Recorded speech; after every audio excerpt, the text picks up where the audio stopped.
Hey everyone, back in my studio.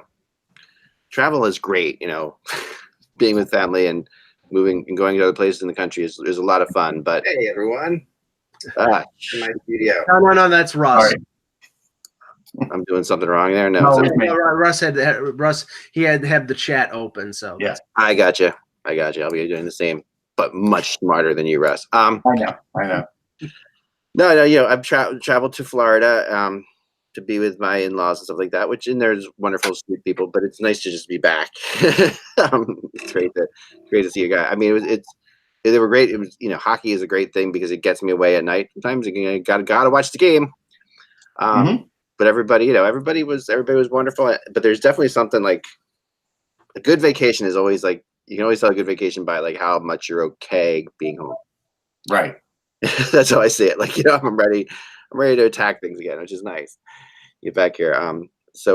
Yeah, and I'm also going to go see. I also got a friend of mine got tickets to the Avengers movie tomorrow night. Yeah, I'm going tomorrow night too. You going tomorrow night too? Yeah, at 1 a.m. At 1 a.m. No, I'm going at 6 p.m. Yeah, that's when the old people go. I get it. Well, no, I couldn't get tickets the other day, so I saw 1 a.m. was available. So I'm going to Movie Tavern, and I wanted to talk. That's what I wanted to talk to you about it for a second. You guys have movie taverns? No, not yet.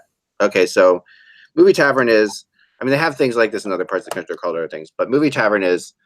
I mean, every place now has the nice reclining seats and stuff like that, but Movie Tavern has a table and like a table that folds out, kind of like your first grade desk.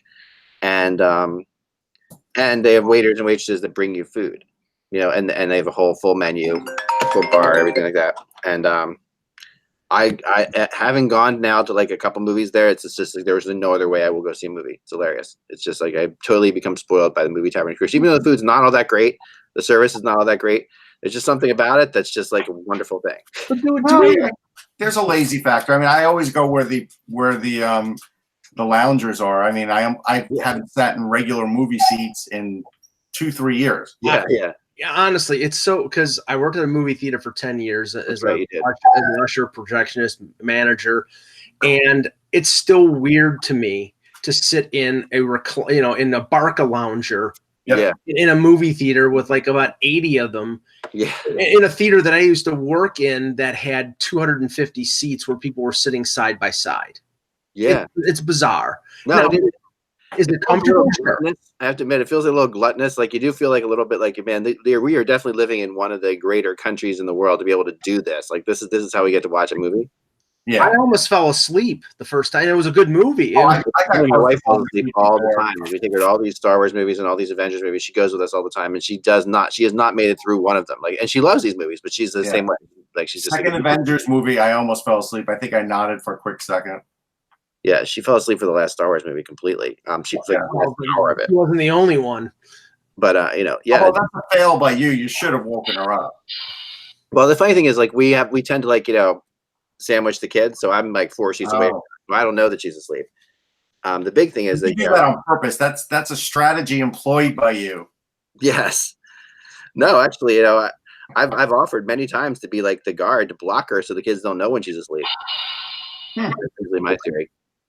But I'm looking forward to it. I don't know anything about it. I've been avoiding spoilers. I haven't even really watched any of the previews or anything like that. So everybody dies. There's the preview. Yeah, I know.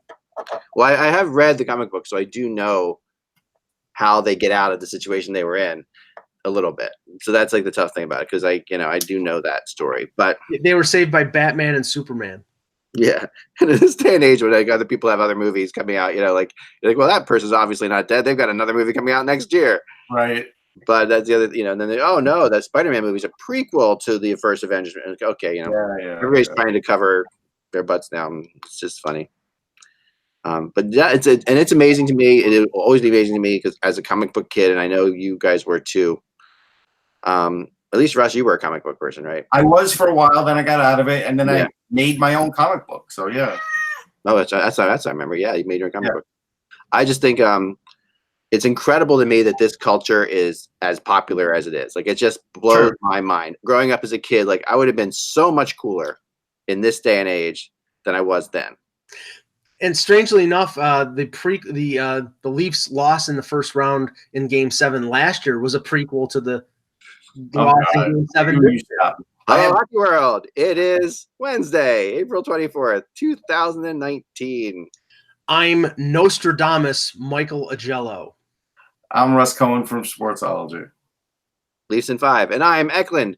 And you're watching the HockeyBuzzcast on HockeyBuzz.com. This is the podcast that comes every Monday through Friday in the afternoons to fill you in the comings and goings of the hockey world. And yes, I did pick Leafs in 5. And yes, they should have won in 5. I went 4-3. Baloney. I actually didn't see what I went yet. I think I only lost. I went 4-3, which in this era is pretty good. And I nailed the Sharks in 7, and I nailed how many did the Avs win in 6? Yeah, you're 5. Okay, so I only got one exactly right, but I was 4-3.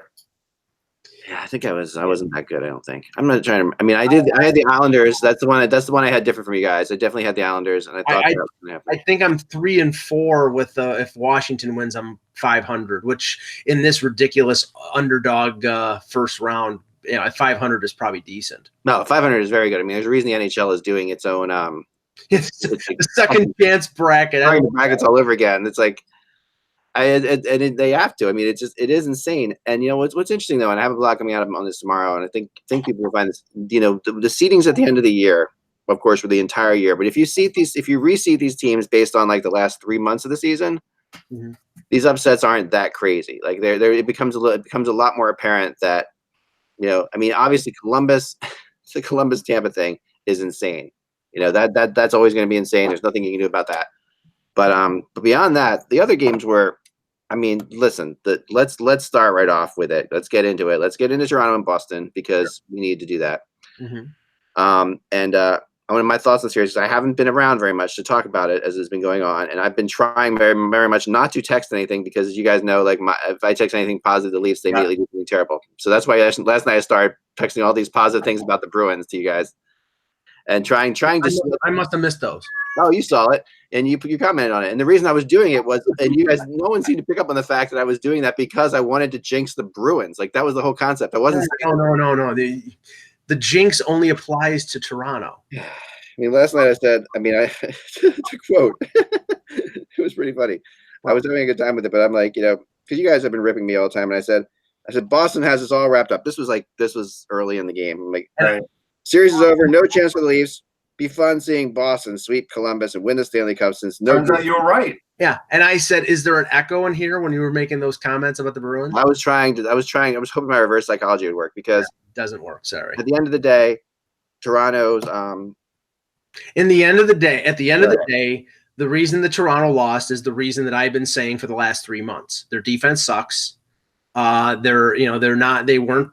I think they didn't have enough snarl, enough experience, enough size up front to counteract what the Bruins did. Now the Bruins didn't run roughshod over them. They didn't. But Toronto had more hits. But if you're talking about the physicality of the Bruins at specific points, and I pointed out in my blog today, the Jake DeBrusk in Game 2 that lit the spark known as the firecracker known as Nazem Kadri. Well, that's a big point. Okay. And that's a hard one to get around. And if you notice, and it was tough not to notice, at the end of the second period last night, Zdeno Chara with the left cross to the jaw of John Tavares, knocking him down in a scrum at the end of the period. Yeah. There was no pushback whatsoever. Now I can say, who's going to push back against Zdeno Chara? And my answer would be, well, you don't push back against Zdeno Chara. You push back against Patrice Bergeron or Brad Marchand or Pasternak.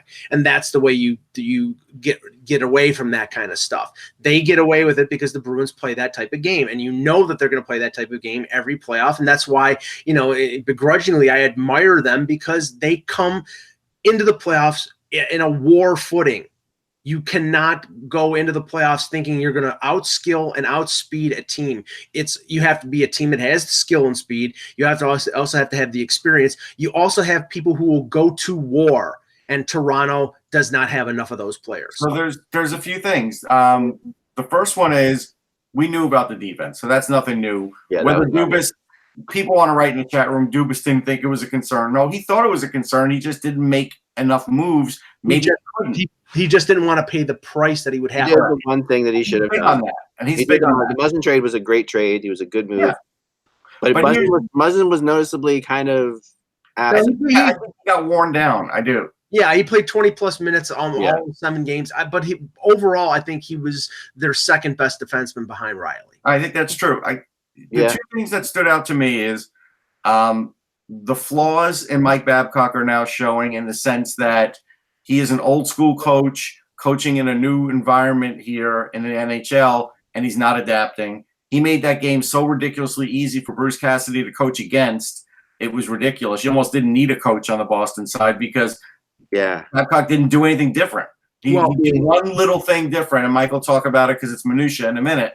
But he didn't do anything really different. Here's the one thing about Babcock, and I think it's a great point, Russ, because the one thing about Babcock that really makes me angry, and this has been since he has been in Toronto, he has decided that he's going to go out of his way to when he talks to anyone at all in any situation to yell everything's fine.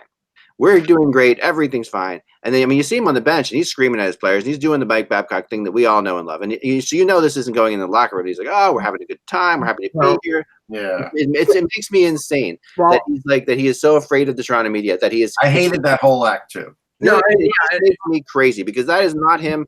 And let's get some realness. And I know that he's like, "Oh, the Toronto media, and anything I say will be magnified by 100." I get that, but you have to be yourself. And if you're not yourself, you come off as totally disingenuous, and that's why Babcock is starting to take it from the Leaf fans, I think. Well, and from the media too, because I'm sorry, and I'll use a crass term. I am sick and tired of coaches who blow sunshine up your ass, because it's being completely disingenuous. And when Mike Babcock in the middle of the series is saying, "Well, William Nylander's playing really well. He's playing good defense." No, he's not. He is not. He was horrible. He was horrible. Now, the biggest moment for me that epitomized Nylander completely is when the Maple Leafs pulled their goal last night. Nylander tries to beat a guy at the blue line, and the Boston scores the empty net goal right away. That to me was that was all Nylander. There's no reason you would try to beat a guy at a blue line when you have no goalie behind you. That's the stupidest move in the world. That's my last other big point, and then you guys can go back at it. Yep. Is just. When Babcock says they're a better team than they were last year, they're not. They're more imbalanced than ever. Yes. The goalie situation's more imbalanced than ever, to the point where Anderson got overused, and we saw him finally breaking down. The whole world finally saw him breaking down and was like, "Hey, maybe he's getting used too much." And we're, how many times did we talk about that this year? I mean, too many times.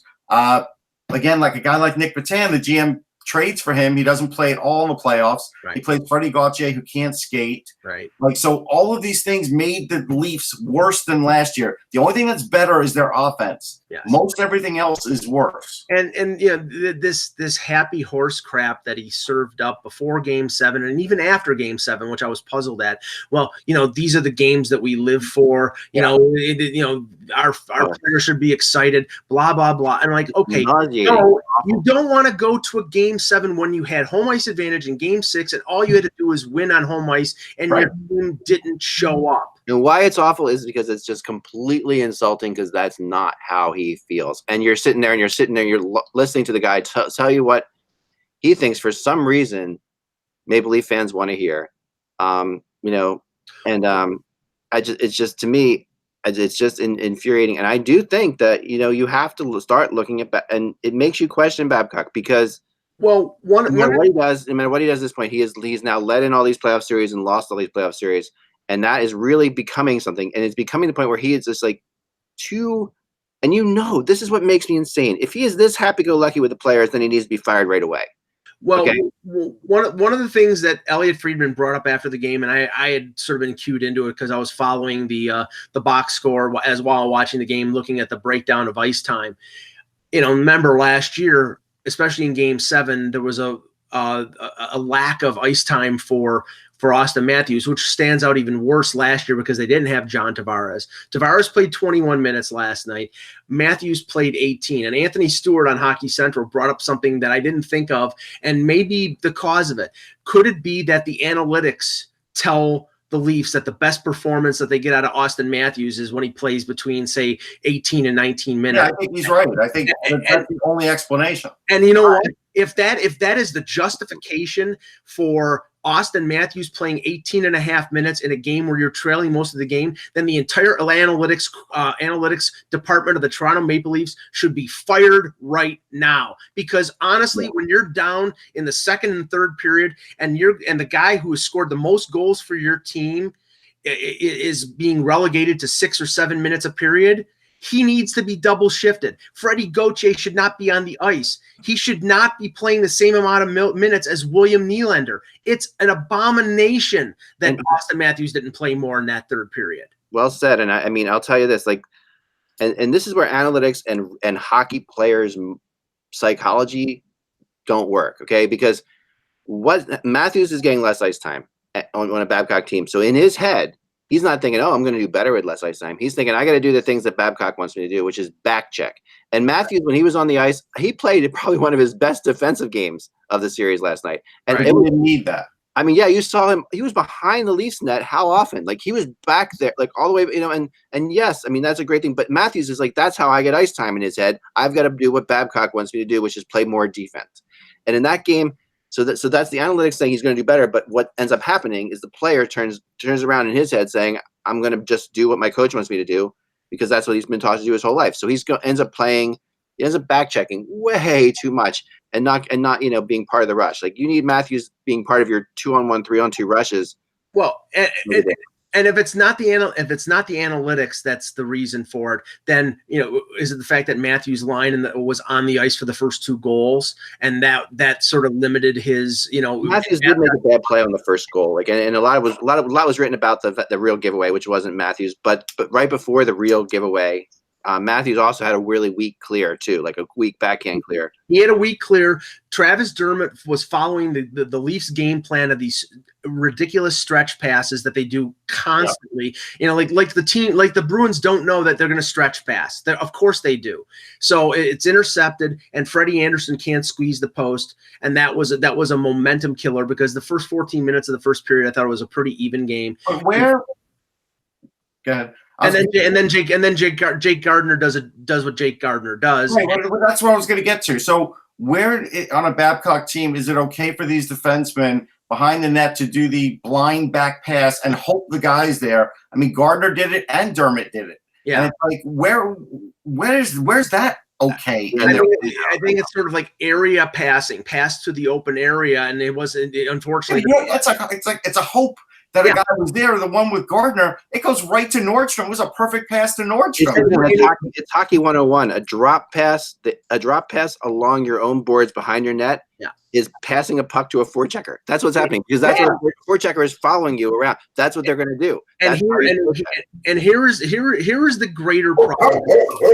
And I'm going to be going up to locker cleanout tomorrow and hopefully ask a couple of these questions. In the third period, obviously Matthews, his ice time was limited. Nylander played over 6 minutes. They were trailing this game the entire night after the two goals. I think they took over in the second period and Rask stood up.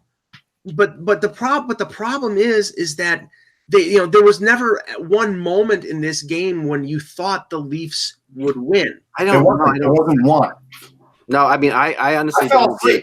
I actually fell asleep on the game because my brain said, "There's no chance in this game." They were the better team the first 10 minutes of the game, and when Tavares scored, they absolutely looked like they were going to win. They were dominating, and Rask made some huge saves there. I mean, they were steamrolling Boston to the point where you could see that Boston was in huge trouble. And what happened was possession and shots, but not on the scoreboard. It was all they got the goaltending. I mean, it's what happens in the playoffs. I mean, they got their goaltender to survive that threat, that onslaught, because that onslaught was significant, and that power play was crazy. Well, the power play happened right there too, and Rask made some amazing saves. Well, we don't know whether this will happen, but knowing Brendan Shanahan, I think it has to happen in the next few days before Dubas goes to the World Championship, and usually Babcock does as well. There needs to be a little sit down between the general manager and the coach, because I think on a number of levels, the backup goaltending McElhaney, Babcock wanted to keep. Garrett Sparks was the guy. He's force-fed Garrett Sparks. Garrett Sparks basically cost them home ice advantage in the playoffs for his average play as a backup, and they couldn't rest Freddie Anderson and play him like 40 or 55, 50 to 55 games. They had to play him 60. They didn't address their defense problems. Babcock was pining away for help on the blue line. He looking for a right shot defenseman. They get a lefty in Jake Muzzin. He's asking for Luke Glendening or some veteran forwards. He gets Nick Patan. And we know that Babcock, he plays the guys he wants to play, and he doesn't play the ones that either management or other people think that he should play. And that's the disconnect. Either the general manager has to give him the tools to play the type of game that he wants to play, that Babcock wants to play, or Babcock has to be more accepting of the players that Dubas gives him. If they keep this split, it's not going to work, folks. Yeah. No, I mean, it's not. It's really not. And honestly, I'm not going to broken record it, but you have to, if you're a contender, you have to have a backup goalie. You just have to have a backup goalie. You have to be able to go to somebody. I mean, the Bruins had Rask, but they also had a really good guy behind them. Okay? Yeah. And and the Leafs didn't have anyone behind them. And if things went, and I'm not saying Anderson should shoulder all the blame for this one as much as he should have last year. I mean, he didn't make the big time in Game 7. Blame. Here's the thing, Eck. Even if the coach doesn't fully believe in Garrett Sparks, the coach still needed to use Garrett Sparks more and give Anderson more time off. He refused to do that even when they were playing completely meaningless games. Yeah, and if the GM and the coach don't get on the same page and they can continue to operate as they are right now, and I don't think it's acrimonious, but clearly there's a philosophical divide between Dubas and Babcock. All that means is, the only way that Dubas can affect the roster in terms of who he wants to be played is in free agency this year when Ron Hainsey comes. Ron Hainsey's a UFA. Babcock's going to want him back. Kyle Dubas is probably not going to re-sign him because he might want him for a bottom-pairing defenseman who plays 15 or 16 minutes and plays with Travis Dermott and has the same positive effect that he has on Morgan Riley that he did on Morgan Riley. But if you give Babcock Ron Hainsey, he's going to play him 23 minutes and he's going to play him on the top pairing, and that is not acceptable. Yeah, here's the astonishing thing, Eric. With Anaheim, we'll take away the first year because Anderson wasn't the guy then or anything. Second year he plays 54. Third year he plays 43. He was a little banged up. With the Leafs, it's 66, 66, and 60. They're just piling on the games with this guy. Now he played fewer minutes this year, but not by a ton. But he did. He played fewer minutes. You could look at it. Actually, yeah, he did. He did play fewer minutes. Yeah, but the reason he played 6 less games is because he was injured. It was given rest. Right. You could make that argument too. That's true. And also remember, he was a Lou Lamoriello signing, clearly a Lou Lamoriello signing. There was no questions, no ways about it. And Lou signed him for, if I remember right, it wasn't a super long deal, right? It was 5 years, $25 million, $5 million, right, which is reasonable. Yeah. And everyone's like, okay, that's terrible, but at the same time, that's also the kind of, that's not a 65 game goalie. You know what I mean? If you're a $5 million a year goalie, is not a 65 game goalie. Yeah, not anymore. And he also went from 4 shutouts to 5 shutouts to 1 shutout this year. Right. You cannot play the type of game that the Leafs played during the regular season and say all of a sudden, let's flip the switch and become the New Jersey Devils circa 1995. It doesn't work that way. They don't have the personnel to do that. Now, they tried their best with the personnel that they did have, but in the end, they were undone, by defensive giveaway Travis Dermott, defensive giveaway Jake Gardiner, and bad goal Corrali over the shoulder of Anderson. And in these games, 1 or 2 errors are fatal. And that's what, this team, and we'll talk about it. We have to talk about the other series, but I'll tell you this right now. This is going to be a dramatically different team next training camp when they show up because of cap constraints, because Matt Marner is going to get at least $10 million on a new deal. I am still convinced that you've seen the last game of William Nylander in blue and white. You may have seen the last game of Nazem Kadri in blue and white. They have to address the defense, and if it's at the cost of trading one of their forwards to get a top 4 blue liner, then go ahead and do it, because we know that the construction of this team the last 3 years with heavy up front and not a lot in the back. How has that worked, folks? Yeah, no, and I mean, and whether or not Matthews is trying to play defense for Babcock or trying to play defense just because he thinks his defense sucks and he's got to get back there and help them. Way, it's not good. One of those two things is happening, right? And even Tavares started doing that too. And Tavares doesn't, I'll ask Islanders fans how many times he saw his own end of the zone. You know what I mean? Tavares is a hell of a player, but he's not defensive at all. No, but he had to be matched up against Bergeron. And remember who Matthews, who his idols are. Kopitar and Jonathan Taves. He wants to be that 200-foot player. Yeah, no, he wants to be too. But at the same time, and it works out fine because they need him back there. But if you're playing defense and you're only playing 18 minutes, that means you're playing only 10 minutes in the offensive zone or whatever. When it comes down to it, that's just not going to work, and then you're not going to get enough offense out of him. And that also goes back to Kadri, because Kadri's the one who's supposed to be picking up those roles as well, and Matthews then has to pick up for Kadri when he's not back there. So the Leafs can downplay it. They can have management downplay it. They can have Babcock downplay it. But this season was a disaster. For the good moves that they made, for the kind of regular season that they had, maybe they weren't Tampa, but they were thought of as maybe 2 spots removed from being a good team like Tampa. And for that kind of team to get bounced the way they did, because 5-1, you pretty much didn't show up for a lot of that. That was a 5-1 game, though. I mean, but if you want to say 3-1, they never were in danger of. Boston was never in danger of losing the game. Never in doubt. It was never in doubt. And final thing, this was the year that they had $20 million in cap space. Right. That is what killed me. There's no reason, all that cap space and all those players that were available at the deadline that didn't move.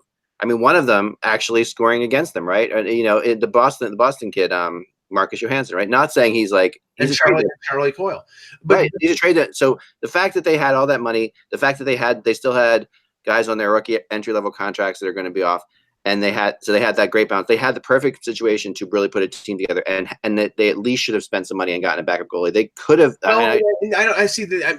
I mean, okay, the die was cast with Sparks. That I'm not going to go there. But when you have the ton of cap space, what did they ended up spending it on? Did they go at the deadline and get rentals? No, they did. They did what Tampa did. They added Nick Patan, which was a marginal add.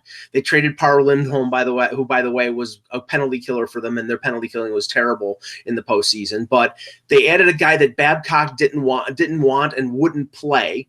Yeah. But they didn't go out and get Wayne Simmons. They didn't go out and get Luke Glendening. They didn't bolster their blue line when they lost 2 of their defensemen right after the trade deadline. Yeah. So what Dubas spent his cap room on was the front loading of William Nylander's contract. Yeah, right.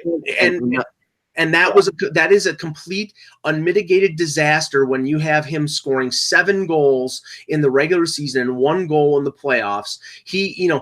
What was the bang for the buck on that? He deserves some credit for that too. Okay, so I mean, absolutely. But at the end of the day, they probably should have traded him. They should have. The problem was and they probably will still. They made, and if they do now, it feels like such a freaking waste.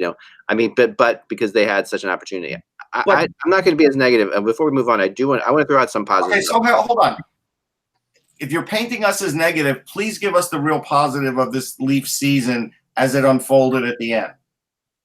As it unfolded at the end, they were better in this 7-game series than they were last year. Oh my God! How do you say that? Well, yeah, honestly, I'll just react emotionally. They were ahead in this series. The only lead Boston ever had was winning Game 7. That was the only time. That matters. That's all that matters. I know. I know that, but the last year they were down 3-1. Clinching at home is better than last year. They could have clinched this at home. I know. Last year they were down 3-1 in the series. Remember? Correct. I mean, and right, this one, right. So what's better, being down 3-1 or having a chance to clinch at home and losing the next 2? At the end of the day, neither matters. but it doesn't matter, right? It doesn't matter. It's a wash.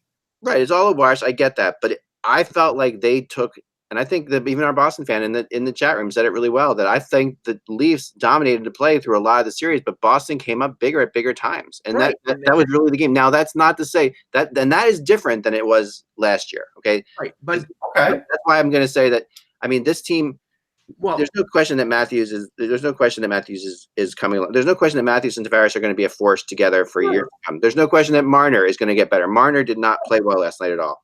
But my point is that you can look at 2013 with a different team. You can look at last year, and you look at last night. In the end, to use a Groundhog Day reference, you're waking up in the morning and "I Got You, Babe" is playing. I know, and listen, that is all that matters. But if you look at Hockey DB, it says out in first round, first round, and result. It's a results-oriented business. Okay, I get that, but I'm just thinking, there are some really good players on this team. There's some really strong. I mean, they were. If they had won last night, they would have been the top seeded team for the rest of the playoffs. I mean, this right? I mean, I think is that true? They would have if Washington wins, I think Washington Washington's still ahead of them, right? But they're close. I mean, this is a team that really is like, they're not that far away. They can't put that on Anderson. Well, you can also say is that the road was cleared for them in this playoff. Do you expect Tampa and Pittsburgh and all these teams to fall off and open the way for Toronto again? This was an opportunity. This was as close to 1993 with the first and second place teams losing in the first round or second round than you'll ever get. And in the end, they came up short when it counted. And like I said, this is going to be a busy year. You may see Marleau retire. You may see Hainsey retire or may not come back. You could see Kadri and Nylander traded. There's going to be some changes. It may not be for the better because they're going to have to do some of these moves under cap constraints. One last point for me is, don't just think that because Anderson's done what he's done the last 3 years that he's not going to start being on the downslide now. If Anderson isn't near perfect next year, then we got another problem to add. Yeah, right. And he's got a lot of pressure on him. Fix. And that's something we don't know yet. So that's where let's move on to really what was the game of the playoffs. We really need this was an insane game. And talk about another like, I felt like both games last night. And you guys won't agree with this at all, but I felt like both games last night, the team that looked like they could be better, like they had moments when they were way better, lost. Like they were like the Vegas Knights were just better than the Sharks last night. I mean, and we're better than the Sharks most of the series. And I think that Colorado is sitting there happy as a clam that Vegas didn't get through, to be honest. I mean, they're better golfers, I'll give you that. I mean, I'm just telling you, and the perfect example is the beginning of the third period. Like, anybody who's been a Sharks sufferer, like I have been a Sharks sufferer, saw that and like, this is you and Mike with the Leafs. So I'm like trying to do the same kind of thing with the Sharks for a second, because they're down 2-0. They come out of the third period flat as a pancake, and Vegas starts pouring it on, and Vegas just is winning every puck battle, winning every chase. There's some huge saves by Martin Jones early in the third period were forgotten about. Not to mention the fact that, I thought the one goal was a high stick, but that's my opinion. I think it was too. I don't think there's any. And I think that had this big injury not happen. Talk about that for 1 second. Why in the world does NBC not have telestrators so they could show us the height of the net and the height of the stick? Why is it so much guesswork? I don't. Every angle we saw, that was above the crossbar. There was no two ways about it. Like, you could stop. What about? I mean, telestrator's been around for 40 years. So if this other controversial call doesn't happen, that would have been the call that we would have been talking about today. So like, the Vegas gets burned, but they almost got benefited. And really at the end of the day, it was a hell of a game. And Well, we're burying the lead here. And the lead is obvious. We'll get to it. We're getting to it. Okay. It's obviously the penalty, and the fact that. And this is what I'll say about it, and then you guys can totally, or Mike will disagree with me, Russ might not. Sure. That's my prediction. Okay, here we go. Now, because I already know, it's a little unfair, Mike, because I heard your opinion on text. But here's my thing about this. Okay, Pavelski does get hit high. Now, it is a play that happens all the time. He's awkward. He awkwardly goes in. Now, this is not too dissimilar from a guy awkwardly going into the boards. which we've seen a lot of times happen. And if a guy gets hurt when he hits and he awkwardly goes into the boards, sure, suspensions follow. And if the guy's hurt, and regardless of how much we hate the rule that shouldn't matter whether he's hurt or not, it just does. And it'll always matter because that's human nature. It's the human nature of us as human beings that we will always see something as worse if a guy gets hurt. Right. And when blood's pouring out of your captain's head, I mean, think about how terrible things look for the Sharks at that moment. They're down 3-0. Pavelski's bleeding on the ice. It's like that was like the end. That it was as bad as it could be, which is what made what happened later just incredible. But that's my thought, and I just think it is a penalty, and I don't blame him for giving him a 5-minute penalty. Well, I see that's where we disagree because, okay, the only other cross-checking 5-minute major in the playoffs so far was the Kadri event. Kadri hits DeBrusk from behind along the boards, and it was dangerous. Okay. In this instance, and I didn't watch it live. I watched it this morning. I after the Leaf Bruins game, I had to write something, and I fell asleep, so I watched it this morning. Yeah. The cross check was off a face-off and wasn't head high. It was his chest. Mm-hmm. And that at most, not because of intent, was at most a minor, where there should probably have been a second minor, would have been Stastny trying to go to the point and knocking Pavelski down, which was the cause of his head hitting the ice and him bleeding out. So the problem is they scrummed at the penalty box, talked about this for a minute and a half, and came up with the absolutely worst decision, worst call that I have seen in playoffs in 26 years. I don't know if it was the worst call. I think one of them, Russ. I'm saying since Doug Gilmour getting high stuck by Gretzky, that in terms of impact and the time of the game shouldn't matter. It's the offense. But where is that anywhere close to what Kadri did? Clearly your hate for Wayne Gretzky will go to your deathbed. I get it. Yeah. But what on this play, and probably 2 minutes would have been the ideal call. But I'm going to play Sherlock Holmes here for a minute and tell you that when Pavelski was hit, I don't know if he wasn't going straight for the floor. He probably was. And what Stastny did was what you do in a classic tag team wrestling match, and you get the extra force and slam him to the ice. And that's what happened. And that, in combination, made it the worst. And that's why I was not upset what they did to Vegas. Matter of fact, Vegas earned it. Vegas, that was dirty. I mean, the guy was in a helpless situation. Penalty on Vegas. It was should have been a 5-minute penalty on Vegas, in my opinion. Putting it on one of Vegas, yes, because you know what? He was in a position where he couldn't defend himself, and Stastny hit him harder. And I don't understand why he did that. To me, it was stupid, and Vegas earned everything they got. Now, getting past that, they still could have killed it off, right? Or some of it. Marc-Andre Fleury turned into the goalie that we had seen in the Flyers series. After that first goal, it was obvious things were going the wrong way for him. When I watched it, I had to watch it over again. His sort of verklempt reaction after the Couture goal, where it looked like he threw a hissy fit. I'm like, oh my God, he's lost it. It's 2012. It's Philly-Pittsburgh again. That's where he showed up. I saw that.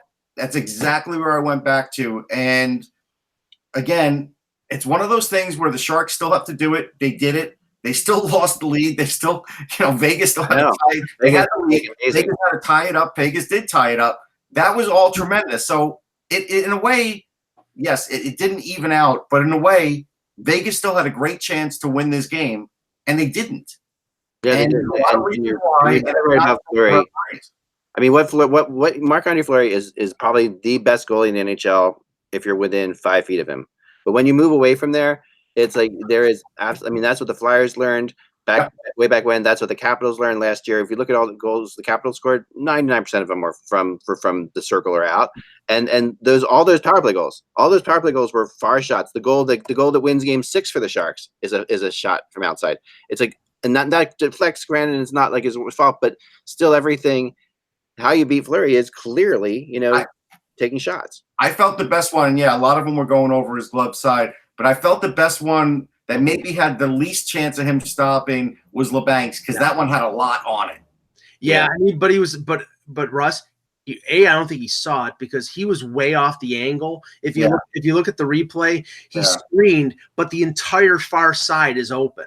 Yeah. So now again, let's talk to the Vegas defense and penalty killing. Yeah. They do suppress shots, but at the end of the day, they give up glorious chances. They do. And the momentum, the way that's the emotion of Pavelski being out, all that stuff played in. Well, that's the other thing. They woke a sleeping giant. Like you had a team down and out, and you pissed them off by attacking their captain, and that's what you get. That's exactly. I mean, the way the visual of of the big Couture holding Pavelski, Thornton holding the towel to the back of his head. I mean, you saw right there the leadership core of the group, and that was a decision you could tell. It reminds me very much. We learned something from that. We knew when that team went to the Stanley Cup that they probably weren't going to win the Stanley Cup, but we knew that they were a tight group, and we did know that their leadership core was great, and that did show last night. But it's a rarity for San Jose, and I'll tell you why. Because having been a Sharks fan for a long time, they don't get angry very often. Because and part of the reason is they don't have a media that goes after them at all. Like there's nothing real. A lot of teams will they'll write something bad. I mean, we had a writer who used to work for them, who worked for us, who covered them, that got kicked out of the press box for asking Patrick Marleau one time a question, that was the question that anybody would have asked. The team is so crazy shielded. Is part of the reason Joe Thornton loves it there. And that's no knock on him. I love Joe Thornton, but it's like, why wouldn't you love it there? Like they are completely shielded from that, and they don't have anybody really talking down to them at all. And so therefore, it's rare to see them like channel. Like I was with somebody who was saying they're channeling their inner Canadian. They're like those guys. They were like, okay, I'm like angry now. You pissed me off. I'm not in San Jose anymore. I'm back at home in the plains of like Western Alberta, and you got to play me now. And that really changed everything. But one thing that is clear from the 7 completed series and the one yet to be completed that'll be finished tonight is that the winner of these series, they're all playing what I would define as heavy hockey. They're all multidimensional. They're not just speed and skill. Right. Their speed, their skill, their size. They have good defense. They mostly all have good goaltending. You cannot be Tampa, you cannot be Toronto, you cannot be some of the other teams, Calgary. You have to have all the dimensions and all the aspects of this game covered if you hope to win in the playoffs. Yeah. And this should be a lesson to some of these general managers out there. If you go out and think we're going to blow the doors off everybody because we have, this ridiculous offense. Okay, that can be shut down in a playoff scenario. Boston did it to Toronto. They shut down for long stretches Tavares and Matthews. So coming out of the chat room, sorry, Mike. Coming out of the chat room, there were 2 things. Like Bill C said at some point during that sequence we were talking about, there should have been a timeout. I agree. They didn't do it. Yeah, that was crazy. But to say Gallant got out coached is wrong because Gallant on their first goal had his first line out against San Jose's 4th line, and he was the away team. Yeah, that was great. Peter DeBoer fell asleep on that. Yeah, and the whole Gallant DeBoer thing was funny too. I mean, just and the way that was going down. I mean, Gallant is so beloved and people forget like the kind of player Gerard Gallant was. Like we all watched him play. Yeah. A lot of you guys younger don't remember him. He was a weasel. I mean, he was absolutely a jerk on the ice. He made people crazy. He could score for the Red Wings, but he was really, really tough. Like he was a crazy fighter, and and for him to he was dirty, very dirty. And his shot at DeBoer was kind of stupid because I thought it was kind of stupid in many levels because it felt like he was making his like Kadri-esque mistake because at the time when I said to my friend, I text who's out in San Jose, I'm like he may have just woken up because I'm always waiting for something to wake up the Sharks. It didn't work that way. It was the Pavelski thing that woke up the Sharks, but then you saw like the anger. And to Mike's point before, this is what doesn't wake up when Chara goes after Tavares, which should have been the same kind of thing in that game. But it doesn't. And part of that is also because Chara does it at the end of a period, and there's a time for things to settle down. But when it happens if that happened in the middle of the period and Tavares goes down and is bleeding from the head, it may have been a different series because that you would get some of those guys to actually wake up. I mean, let's point this out too, and then we'll get back to this series. Chara played 24 minutes as a 43, 44-year-old guy to play 24 minutes. Come on. He's crazy. I mean, but getting back to this series again, It's going to be interesting to see what the Sharks have left, I think, to go up against Colorado, because that is going to be, because Colorado is probably the best team in the West right now. Like, as far as, I mean, it's between them and the Blues in my mind, and the two of those two teams are just. It's going to be that it feels like those two teams are not going to have too much trouble, in my opinion, in the next round. I mean, I'm not going out on a limb to say that I'd be surprised if Pavelski plays the rest of this playoff. Yeah. I mean, you were thinking last night, but he has the second overtime. We'll see Pavelski skate back out for the second overtime, and that'll be your.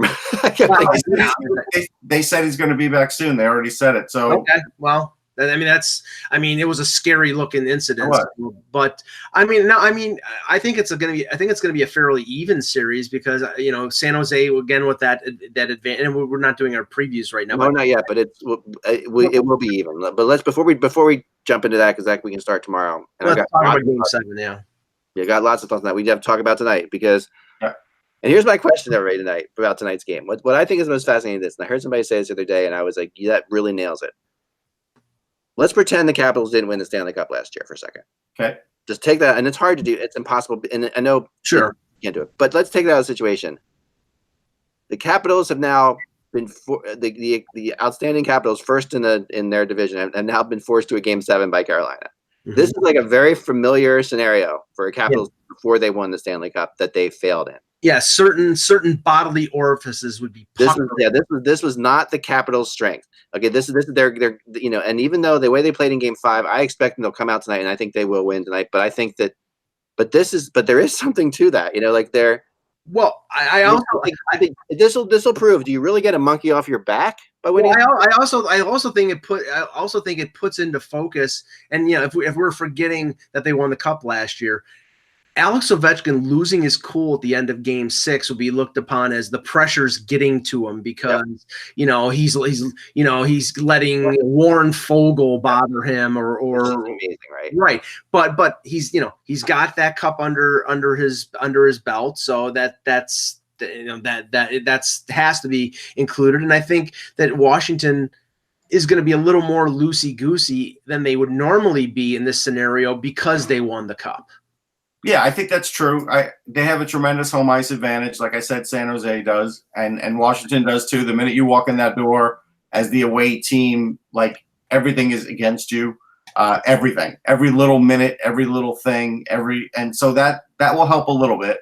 I think Carolina will play a close game. Of course, Mrazek could always have a horrible game, and that's in him, but I don't know if it'll be in him tonight. He can also steal a game, like that's Mrazek, right? Like he's good. There's no question he could steal a game. And Braden Holtby did not come up big in Game 6, Russ. Yeah, and I think Carolina might even be at full strength tonight. But the problem is, I think what the difference in this game will be is, again, we always tend to look at the bigger guys, and like yesterday, I thought Corrali would have an impact, and he did. Now I thought LeBanc would have an impact 2 days ago. He had great shots. He didn't. He had it a day later. I think it's the Washington blue line that is going to do it here. And it's not so much – look, their bottom pairing is not great. I grant you that. Siegenthaler and Jensen? Yeah, but their top four are really good. And I think someone like Dmitry Orlov, who's been getting a lot of shots off and not getting a lot of payback on the goals, has a great shot. He has like 3 points in 6 games. But I'm looking at a guy like that because I think there's going to be some opportunities for a guy like that to put a few bombs on Mrazek and see if he could stop them in a big situation, because this is the biggest situation of Mrazek's life right now, and I'm going to test him. Besides Ovechkin, which obviously is obvious, I think it reminds me a little bit of like the you remember the Game 6 the Flyers had against the Capitals, where you have Neuwirth in there, and he just like the Flyers win 1-0, and Neuwirth just plays out of his mind, sending it to a Game 7. We're sending it to a Game 6 actually. So that was Game 5. Neuwirth and Mrazek are similar in the ways that they can steal a game, sure. They have that, they play the same exact style. Like they are very similar in their movements as goalies. They are similar in the same kind of saves they make. And you have, you're getting them moving back and forth is not always the best thing to do with them. The best thing to do is shoot high and often. But because moving them back and forth, Mrazek and Neuwirth will beat you. But you shoot high, you can beat them. But I think that the guy who could be the disruptive force, and he's a disruptive force every time he steps on the ice, is Wilson. And Wilson going to the net or Wilson laying a check. I mean, laying a check will change the momentum of the game, but we know that he has offensive ability, and we know he likes to go strong to the net. In a game like this where it could be a 1 or 2 goal game, him being a bull in a china shop and crashing the net might be the difference between them winning and losing. So, I mean, yeah, Orlov or Carlson, one of these guys on defense could have the effect, but I fall back on Wilson maybe being a difference maker. Yeah. I look at it this way, though. I don't know if anybody on Carolina is pissed off. Ovechkin is pissed off. Now, he doesn't have a reason to be.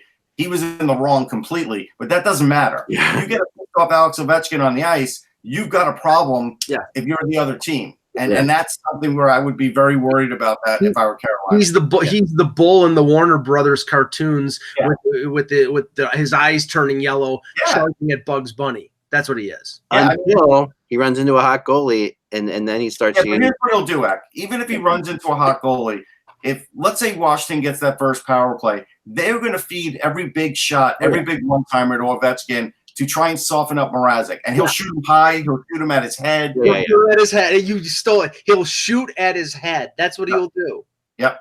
Yeah. No, he will, and Mrazek is a very emotional goalie, up and down, and it's going to be interesting to see how he handles the whole situation. Wilson's going to trip him once or twice. Yeah, like all those things are going to happen. Yeah, I think with the 2 guys that are hurt, Ferland and Svechnikov. I get the feeling from listening to Rod Brindamore's press conference yesterday that Svechnikov is going to play, and it was very clear to be like, well, he's not ready at all now. No, we had he can't do it. The testing, we'll see what happens. I get the feeling that this is going to be like. I think Brindamore is trying to pull an old page out of like a Mike Keenan playbook here and trying to pull Svechnikov on at the last minute to kind of throw a bigger monkey wrench at Ovechkin. That could be like, it feels like some gamesmanship. If he doesn't play, he doesn't play. Maybe I'm wrong, but I feel like there's some gamesmanship going on here. Like he knows he's going to play, and he knows obviously the second he can play, he would play. I think they're all playing. I think everybody's going to play for Carolina. Now, how many minutes will Svechnikov play? We don't know. Yeah. But Carolina is more banged up than Washington is. That's a fact. Washington has the experienced goalie. That's a fact. As far as, winning big games and being in the pressure cooker situation, this is a very big order for Carolina. They can do it. I just don't think they're going to. I think they're going to come up short, even late in the game in a very close game. That's just the way I feel it's going to be. I could be wrong though. I tend to go that direction myself. I mean, not to rely all on just experience, but and the one nice thing is the one big injury for Washington was Oshie, and you can replace him with a guy who scored 6 goals in the playoffs last year in Smith Pelly. So it's no. Oshie is a huge loss. No, I'm not saying. Mike's a great point. I'm not saying. He's great, but Oshie scores big goals for the Caps in big games. Yes, I wholeheartedly agree, Ak, but it's not like you're pulling. He's their Justin Williams, essentially. Right, but he's not. It's not like they're pulling Riley Barber out of Hershey. Right. I know. And Smith Pelly has moments when he's great, and he was great last year. But who knows if he's going to just step into that playoff form again, or be like the other Smith Pelly, like that was on waivers this year. Sure. So I think we're talking about TJ Oshie is a big game, big time player. I completely agree. Last year, without Oshie, they don't win the Stanley Cup because he scores goals in games. He scored winning goals in games that they had to win. He's clearly a big loss. He's a way bigger loss than either Svechnikov or Ferland is for Carolina, in my mind. The one thing we could say about Washington is they don't look like the fat cat we won last year, look ripe for an upset in this game, and hey, who cares? You won the cup. They don't look like that team. They don't look like that team. Pretty hungry still. And I really so much want to see Barry Trotz coach against them in the next round. I've been watching that for. I want to see that. I just think that would be an incredible thing because I honestly will say that I think that that the Caps have not been making the right adjustments. I think I really feels like Trotz would have done better in this series. I have to say, and we'll know the final 8 after tonight. The series that I'm looking the most forward to watching is Boston Columbus. I really. Because now you're just going to root against Boston. No. Not because of that. No, I really don't have a rooting interest. I'm just like they play very similar types of hockey, but Columbus is bigger.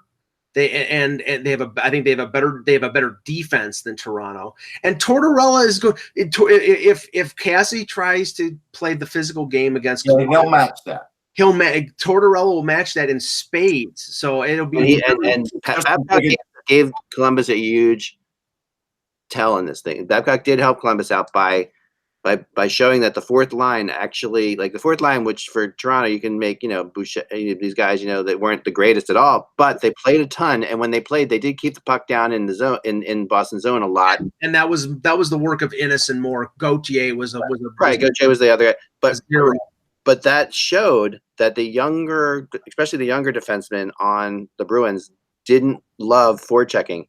No. There is nobody that forechecks like the Columbus Blue Jackets. That's what won them the series against Tampa. The Blue Jackets, when they forecheck, they have four lines that can forecheck better. They still have a Brandon Dubinsky, who at one time was a fairly talented scorer, when now he is just a guts and guile guy. Put it all out there. Yeah, and nobody on Toronto would try to check Chara into the boards, or at least be effective at doing it.